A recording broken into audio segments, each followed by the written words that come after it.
जय हिंद everyone. Welcome to government exams funda. आज हम CDS 1 2022 के करंट अफेयर्स का पार्ट 3 कवर करने वाले हैं। ऑलरेडी हमने 2 पार्ट्स को कवर कर लिया है।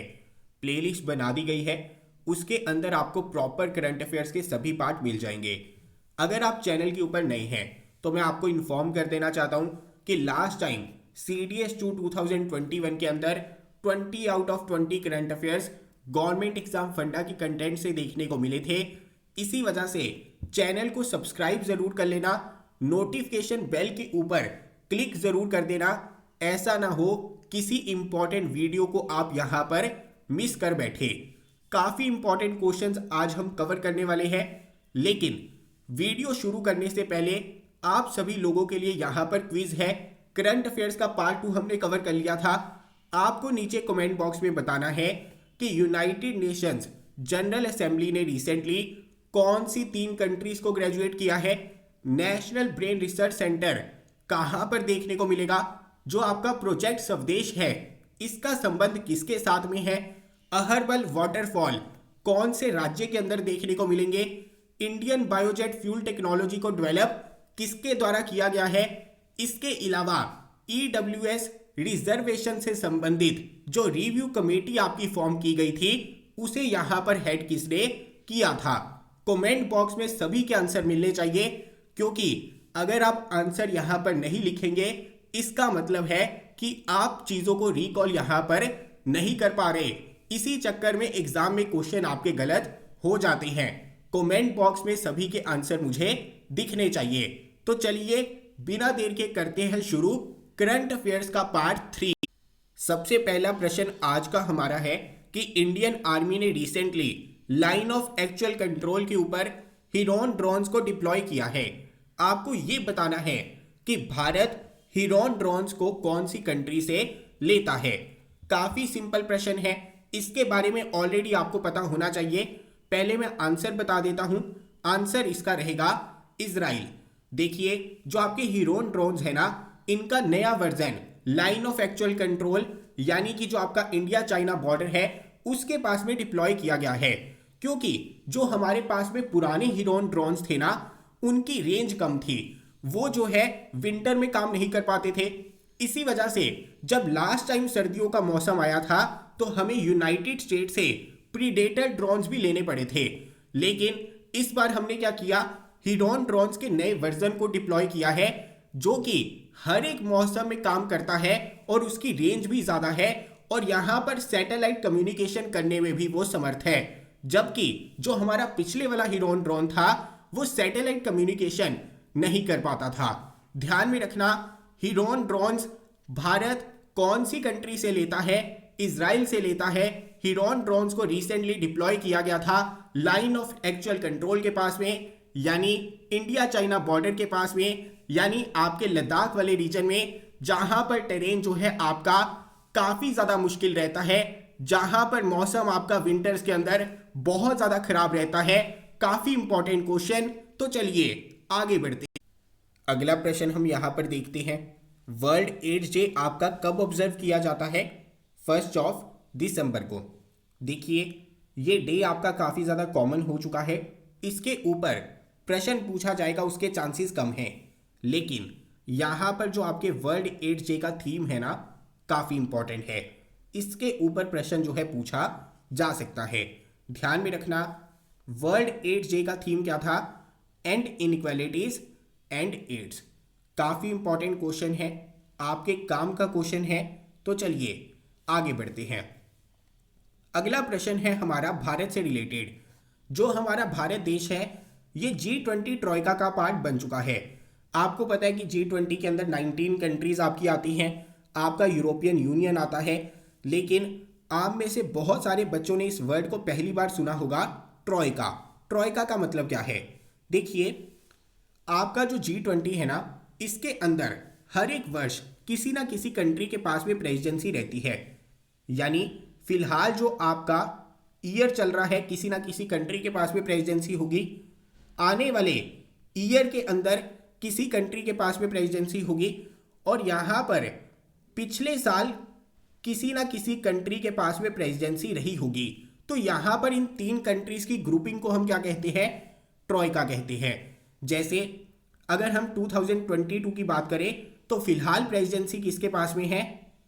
इंडोनेशिया के पास में। 2023 के अंदर प्रेसिडेंसी किसके पास में होगी? भारत के पास में। 1 दिसंबर 2020 के बाद में 22 के बाद में भारत जो है G20 की प्रेसिडेंसी को संभालेगा। और पिछले साल प्रेसिडेंसी किसके पास में थी? इटली के पास में थी। तो फिलहाल ट्रॉयका का पार्ट कौन कौन है?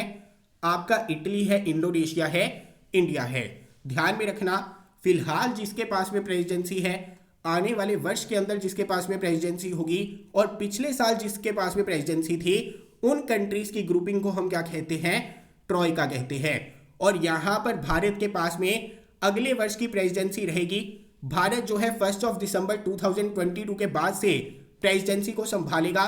तो ध्यान में रखना, G20 समिट 2021 की हुई थी इटली के अंदर, 2022 की होगी इंडोनेशिया बाली के अंदर, 2023 की होगी भारत के अंदर। काफी इंपॉर्टेंट क्वेश्चन है। इसके अलावा इस साल जो आपकी G20 समिट होगी उसका थीम क्या रहेगा? Recover together, recover stronger. काफी ज्यादा इंपॉर्टेंट क्वेश्चन है। सीधा सीधा प्रश्न बन सकता है कि फिलहाल ट्रॉयका का कौन कौन पार्ट है?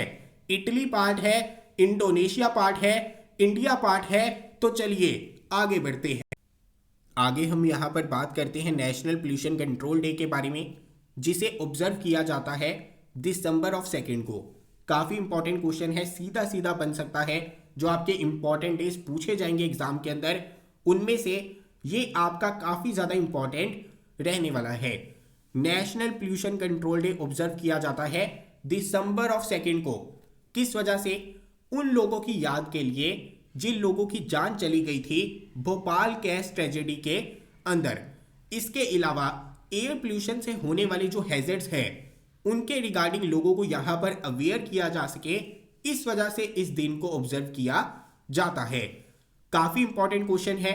नेशनल पोल्यूशन कंट्रोल डे दिसंबर 2। तो चलिए आगे बढ़ते हैं। आगे बढ़ने से पहले आप सभी के लिए एक काम की बात है। देखिए, जिस तरह से हम करंट अफेयर्स को कवर कर रहे हैं वो आपके काम के है, उसी तरह से हमारी एप्लीकेशन के ऊपर आपको जीएस का कोर्स मिलेगा, इंग्लिश का कोर्स मिलेगा, मैथ्स का कोर्स मिलेगा, जो आपके काम का है। अभी भी 1 महीने से ज्यादा का वक्त है। आपको किसी भी सब्जेक्ट के अंदर दिक्कत आती है, इंग्लिश के अंदर दिक्कत आ रही है, मैथ्स के अंदर दिक्कत आ रही है, जीएस के अंदर दिक्कत आ रही है, आपको इको समझ में नहीं लगी, आपने ज्योग्राफी अभी तक कवर नहीं की, आपने पॉलिटी को अभी तक कवर नहीं किया, करंट अफेयर्स को अभी तक अच्छे से कवर नहीं किया, तो हमारी कोर्सेज के अंदर आपका सब कुछ कवर हो जाएगा। और यहां पर आपके जितने भी सब्जेक्ट्स हैं ना, उन्हें समझाया जाएगा। इसी वजह से अगर आप जीएस के अंदर पीछे भी रह गए हैं, आपको लगता है कि सिलेबस काफी ज्यादा है, तो आप यहां पर आसानी से चीजों को कवर अप कर सकते हैं। उसके लिए आपको यहां पर गाइड भी किया जाएगा। तो घबराने की बात नहीं है। अभी भी 1 महीने से ज्यादा का वक्त बचा हुआ है।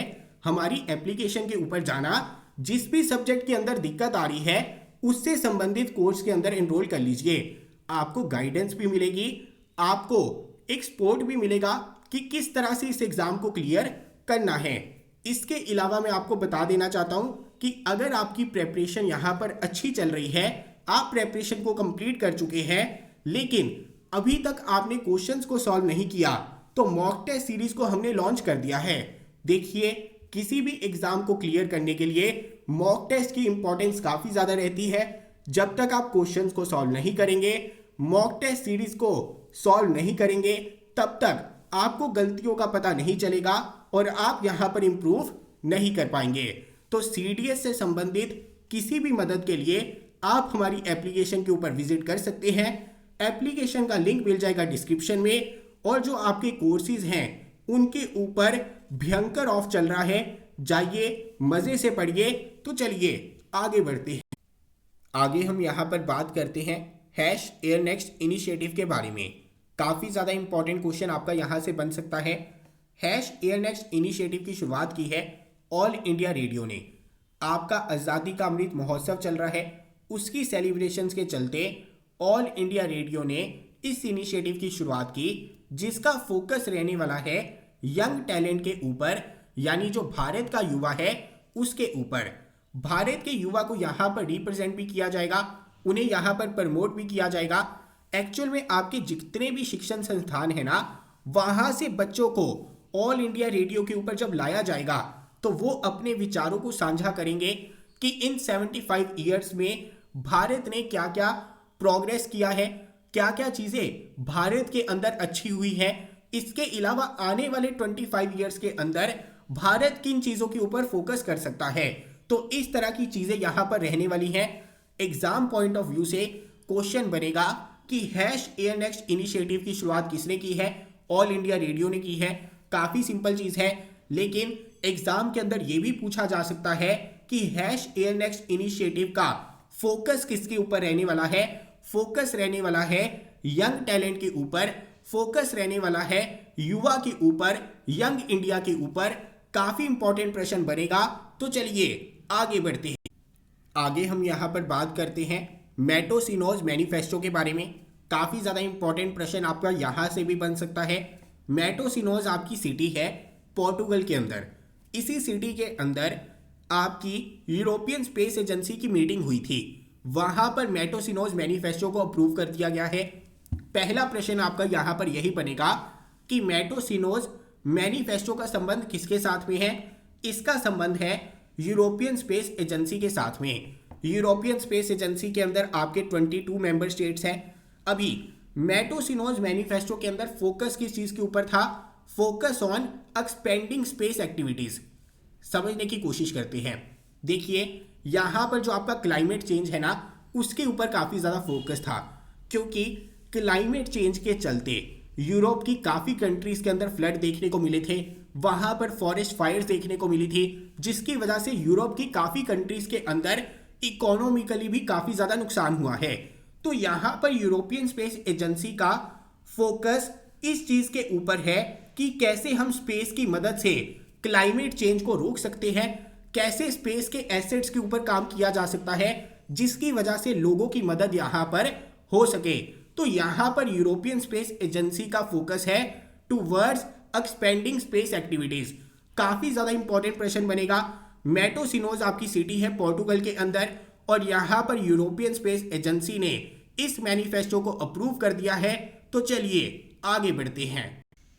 आगे हम यहां पर बात करेंगे प्रोजेक्ट सम्मति के बारे में। प्रोजेक्ट सम्मति को लॉन्च किया गया उड़ीसा के द्वारा। समझने की कोशिश करना। देखिए जो आपकी न्यू एजुकेशन पॉलिसी है, उसके चलते फोकस रहने वाला है कि जो प्राइमरी तक के बच्चे हैं उन्हें पढ़ाया जाएगा मदर टंग लैंग्वेज के अंदर। अभी जो आपका उड़ीसा है वहां पर बहुत सारी ट्राइबल लैंग्वेजेस है जो आपकी विलोप होने के कगार के ऊपर है। अभी यहां पर उड़ीसा गवर्नमेंट ने क्या किया है? प्रोजेक्ट सम्मति को लॉन्च कर दिया है। अभी इसके चलते जो आपका स्टडी मटेरियल है अलग अलग ट्राइबल लैंग्वेजेस के लिए भी प्रिपेयर किया जाएगा, ताकि बच्चे जो हैं अपनी ट्राइबल लैंग्वेज के अंदर उन्हें पढ़ सके। इसके अलावा जो आपके टीचर्स हैं उन्हें भी यहाँ पर इन लैंग्वेजेस का ज्ञान दिया जाएगा, ताकि जो आपके ट्राइबल एरियाज के बच्चे हैं जो इन ट्राइबल लैंग्वेजेस को बोलते हैं उनके साथ में यहाँ पर कम्युनिकेट किया जा सके। इसके चलते प्रोजेक्ट सम्मति को यहाँ पर लॉन्च किया गया है उड़ीसा गवर्नमेंट के द्वारा। काफी ज्यादा इंपॉर्टेंट प्रश्न आपका यहां से भी बन सकता है। तो चलिए आगे बढ़ते हैं। आगे हम बात करते हैं अंजू बॉबी जॉर्ज के बारे में, जिन्हें वर्ल्ड एथलेटिक्स ने वुमेन ऑफ ईयर अवार्ड से सम्मानित किया है। काफी ज्यादा इंपॉर्टेंट प्रश्न आपका बन सकता है। वुमेन ऑफ ईयर अवार्ड से वर्ल्ड एथलेटिक्स के द्वारा सम्मानित किया गया है अंजू बॉबी जॉर्ज को। अंजू बॉबी जॉर्ज का संबंध है लॉन्ग जंप के साथ में। 2003 के अंदर इन्होंने वर्ल्ड चैंपियनशिप में ब्रॉन्ज मेडल भी जीता था। फिलहाल इनका कंट्रीब्यूशन देश के अंदर यंग टैलेंट को नर्चर करने में काफी ज्यादा है, जिसके चलते यहां पर इन्हें वुमेन ऑफ ईयर अवार्ड से सम्मानित किया गया है। इन्होंने यंग गर्ल्स के लिए ट्रेनिंग इंस्टीट्यूट भी शुरू किया था। तो यहां पर जो इनका फोकस है जेंडर इक्वेलिटी की तरफ, लड़कियों को बढ़ावा देने की तरफ, उसके चलते वुमेन ऑफ ईयर अवार्ड से इन्हें सम्मानित किया गया है। ध्यान में रखना अंजू बॉबी जॉर्ज। तो चलिए आगे बढ़ते हैं। आगे हम यहां पर बात करते हैं दीनदयाल पटेल जी के बारे में। आपके जो दीनदयाल पटेल हैं इन्हें यहाँ पर सम्मानित किया गया है कमला देवी चट्टोपाध्याय NIF बुक प्राइज के साथ में। देखिए, नॉन फिक्शनल कैटेगरी के अंदर यहाँ पर बुक्स को लिखा जाता है। अलग अलग नेशनैलिटीज़ के जो आपके बंदे हैं उन्हें यहाँ पर इस प्राइज से सम्मानित किया जा सकता है। जो आपके मॉडर्न एंड कंटेम्प्रेरी वर्ल्ड के इश्यूज रहते हैं उनके ऊपर फोकस किया जाता है। और यहाँ पर इस बार ये अवार्ड आपका मिला है दिनयार पटेल जी को। इन्होंने यहाँ पर बुक लिखी थी Naoroji pioneer of Indian nationalism. काफ़ी इंपॉर्टेंट क्वेश्चन है, आगे बढ़ते हैं। Rajiv Goyal prize to be awarded by Kurukshetra university to young scientist. देखिए, ये क्वेश्चन आपका क्यों इंपॉर्टेंट है, क्योंकि हमारे देश के अंदर एकमात्र यूनिवर्सिटी ऐसी है जो इतने लार्ज स्केल के ऊपर जो हमारे साइंटिस्ट होते हैं उन्हें सम्मानित करती है। तो ध्यान में रखना, जो आपका राजीव गोयल प्राइज है कुरुक्षेत्र यूनिवर्सिटी के द्वारा दिया जाता है और यहाँ पर सम्मानित किया जाता है जो हमारे यंग साइंटिस्ट हैं उन्हें। काफ़ी इंपॉर्टेंट क्वेश्चन आपका यहाँ पर बन सकता है। तो चलिए आगे देखते हैं। अभी देखिए, जो हमारा साउथ सूडान है उन्होंने प्रॉमिस किया है कि वो अपने देश के अंदर चाइल्ड मैरिज को एंड कर देंगे 2030 तक, यानी कि आने वाले 8 वर्षों के अंदर चाइल्ड मैरिज आपको देखने को नहीं मिलेगी साउथ सूडान में। इंपॉर्टेंट क्वेश्चन है, पूछा जा सकता है कि कौन सी अफ्रीकन कंट्री ने रिसेंटली प्रॉमिस किया है कि वो चाइल्ड मैरिज को खत्म कर देंगे अपने देश में by the end of 2030। Answer will be south Sudan. तो चलिए आगे बढ़ते हैं। आगे हम यहाँ पर बात करते हैं international day of persons with disabilities के बारे में। ये दिन आपका ऑब्जर्व किया जाता है 3 दिसंबर को। इसी दिन प्रेसिडेंट रामनाथ कोविंद जी के द्वारा कुछ अवार्ड्स भी दिए गए थे। तो यहाँ पर यह भी प्रश्न बन सकता है कि best state for promoting empowerment of person with disabilities, कौन सा राज्य इसके अंदर श्रेष्ठ है। आंसर इसका रहेगा तमिलनाडु। देखिए, जो आपका तमिलनाडु राज्य है उन्होंने बजट के अंदर काफ़ी ज़्यादा पैसा खर्च किया है डिसेबल्ड पर्सन्स के लिए। इवन जो लोग आपके मेंटली इल हैं उनके इलाज के लिए, रिहेबिलिटेशन सेंटर्स के लिए, जो हमारे NGOs होते हैं ज़्यादा से ज़्यादा उन्होंने खोलने की कोशिश की है। यानी डिसेबल्ड लोगों के लिए काफ़ी ज़्यादा चीज़ें तमिलनाडु राज्य ने की है, जिसके चलते यहाँ पर तमिलनाडु को अवार्ड दिया गया था best state for promoting empowerment of persons with disabilities. ध्यान में रखना, international day of persons with disabilities आपका ऑब्जर्व किया जाता है 3 दिसंबर को। तो चलिए आगे बढ़ते हैं। आगे हम यहाँ पर बात करते हैं इंडियन नेवी डे के बारे में। इंडियन नेवी डे आपका ऑब्जर्व किया जाता है December 4 को। इस बार इंडियन नेवी डे का थीम क्या था? Indian navy combat ready, credible and cohesive. काफ़ी ज़्यादा इंपॉर्टेंट क्वेश्चन बन सकता है। थीम यहाँ पर सीधा सीधा आपका पूछा जा सकता है। आगे हम यहाँ पर बात करते हैं न्यू बटरफ्लाई स्पीसीज के बारे में। देखिए, यहाँ पर पहला प्रश्न बनेगा कि चॉकलेट बॉर्डर्ड फ्लिटर आपकी क्या है? आप कहेंगे बटरफ्लाई की स्पीसीज है। कहाँ पर मिली है, कौन से राज्य के अंदर इसे डिस्कवर किया गया है? सिक्किम राज्य के अंदर।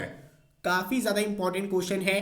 चॉकलेट बॉर्डर्ड फ्लिटर बटरफ्लाई की स्पीसीज कौन से राज्य के अंदर डिस्कवर की गई है? सिक्किम राज्य के अंदर। आगे हम यहाँ पर बात करते हैं पब्लिक अकाउंट्स कमेटी के बारे में।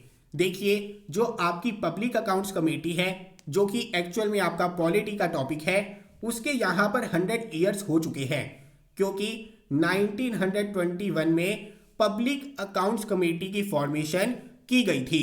आपका जो गवर्नमेंट ऑफ इंडिया एक्ट आया था 1919 का, मॉन्टैग चेम्सफोर्ड रिफॉर्म्स आपके आए थे, उसके प्रोविजंस के चलते पब्लिक अकाउंट्स कमेटी की फॉर्मेशन की गई थी, जिसके फिलहाल 100 ईयर्स कंप्लीट हो चुके हैं। अभी एग्जाम पॉइंट ऑफ व्यू से पब्लिक अकाउंट्स कमेटी आपकी काफ़ी ज़्यादा इंपॉर्टेंट हो जाती है। इसके बारे में छोटी छोटी डिटेल्स आपको यहाँ पर पता होनी चाहिए। अगर हम पब्लिक अकाउंट्स कमेटी की बात करें तो पब्लिक अकाउंट्स कमेटी में सबसे पहली चीज़ आपकी आ जाएगी कि इसका गठन 1921 में हुआ। गवर्नमेंट ऑफ इंडिया एक्ट 1919 के प्रोविजंस के चलते इसकी फॉर्मेशन की गई थी। दूसरी चीज़, पब्लिक अकाउंट्स कमेटी के अंदर टोटल आपको 22 मेंबर्स देखने को मिलेंगे, जिसमें से 15 मेंबर्स आपके लोकसभा से चुने जाते हैं और यहां पर 7 मेंबर्स आपके राज्यसभा से चुने जाते हैं। काफी इंपॉर्टेंट चीज। इसके अलावा कोई भी मिनिस्टर आपका पब्लिक अकाउंट्स कमेटी का पार्ट नहीं हो सकता, उसका मेंबर यहां पर नहीं बन सकता। पब्लिक अकाउंट्स कमेटी का टेन्योर कितना होता है, टर्म कितना होता है, सिर्फ 1 वर्ष का होता है। इसके अलावा पब्लिक अकाउंट्स कमेटी का चेयरमैन किसके द्वारा चुना जाता है, स्पीकर के द्वारा चुना जाता है। यह भी काफी ज्यादा इंपॉर्टेंट चीज है। और फिलहाल की अगर हम बात करें, जो आपकी ऑपोजिशन पार्टी होती है उसी में से किसी बंदे को इसका चेयरमैन जो है बनाया जाता है। जैसे अगर हम फिलहाल बात करें तो पब्लिक अकाउंट्स कमेटी का चेयरमैन कौन है, अधीर रंजन चौधरी जी। जो आपके अधीर रंजन चौधरी जी हैं, जिनका संबंध इंडियन नेशनल कांग्रेस के साथ में है, वो फिलहाल पब्लिक अकाउंट्स कमेटी के चेयरमैन हैं। तो ध्यान में रखना, बाय कन्वेंशन आपका पब्लिक अकाउंट्स कमेटी का जो चेयरमैन होता है ना, वो रहेगा ऑपोजिशन पार्टी का बंदा, लेकिन उसे चुना जाएगा स्पीकर के द्वारा। और पब्लिक अकाउंट्स कमेटी का टेन्योर कितना है, 1 वर्ष का। कोई भी मिनिस्टर आपका पब्लिक अकाउंट्स कमेटी का यहां पर पार्ट नहीं हो सकता। इसके अलावा पब्लिक अकाउंट्स कमेटी का काम क्या है, देखिए पब्लिक अकाउंट्स कमेटी का काम है यहां पर जो आपका पब्लिक एक्सपेंडिचर हुआ है उसे एग्जामिन करना। आपका जो कंट्रोलर एंड ऑडिटर जनरल होता है वो प्रेसिडेंट को रिपोर्ट सबमिट करता है। प्रेसिडेंट उन रिपोर्ट्स को पार्लियामेंट में पेश करता है। उन रिपोर्ट्स को यहां पर एग्जामिन करने का काम किया जाता है पब्लिक अकाउंट्स कमेटी के द्वारा कि यहां पर जो खर्चा किया गया है क्या वो सही तरह से किया गया है, क्या यहां पर कोई करप्शन हमें देखने को तो नहीं मिली, क्या हमने जिस चीज के लिए पैसा लिया था क्या उसी चीज के लिए पैसा खर्चा है या फिर नहीं। तो यहां पर इनएफिशिएंसी हो गई, करप्शन हो गई, पैसे का लॉस हो गया, वेस्ट हो गया, उन सारी चीजों को एग्जामिन करने का काम होता है पब्लिक अकाउंट्स कमेटी का। तो ये आपकी छोटी छोटी चीजें थी पब्लिक अकाउंट्स कमेटी के बारे में, जिनके बारे में आपको यहां पर पता होना चाहिए था। पब्लिक अकाउंट्स कमेटी के 100 ईयर्स पूरे हुए हैं, तो इसके ऊपर प्रश्न आपको जरूर देखने को मिल सकता है। तो आज हमने काफी सारे इंपॉर्टेंट क्वेश्चंस को देखा है। इनमें से जरूर कोई ना कोई क्वेश्चन एग्जाम के अंदर आपको देखने को मिलेगा। इसके अलावा मैं आपको दोबारा से याद दिलवा देता हूं कि अगर किसी भी सब्जेक्ट में दिक्कत आ रही है तो देरी मत करिए। कुछ बच्चे होते हैं काफी ज्यादा सोचते हैं, उन्हें किसी सब्जेक्ट के अंदर दिक्कत आ रही है ना, वो एक्शन नहीं लेते। जब तक आप एक्शन नहीं लेंगे, जब तक आप सही स्टेप नहीं लेंगे, तब तक टाइम की यूटिलाइजेशन आप नहीं कर पाएंगे। आपको कहीं पर भी दिक्कत आ रही है, जीएस के किसी भी सब्जेक्ट के अंदर दिक्कत आ रही है, आपको प्रैक्टिस करनी है क्वेश्चंस की, तो घबराने की जरूरत नहीं है। सीडीएस क्लियर हम आपका करवा कर ही रहेंगे। आपको करना क्या है, हमारी एप्लीकेशन के ऊपर जाना है। एप्लीकेशन का लिंक आपको डिस्क्रिप्शन में मिलेगा, वहां पर आपको अपने मनपसंद कोर्स मिलेंगे, उनके अंदर एनरोल कर लीजिए। मिलता हूं अगली वीडियो के साथ। जय हिंद।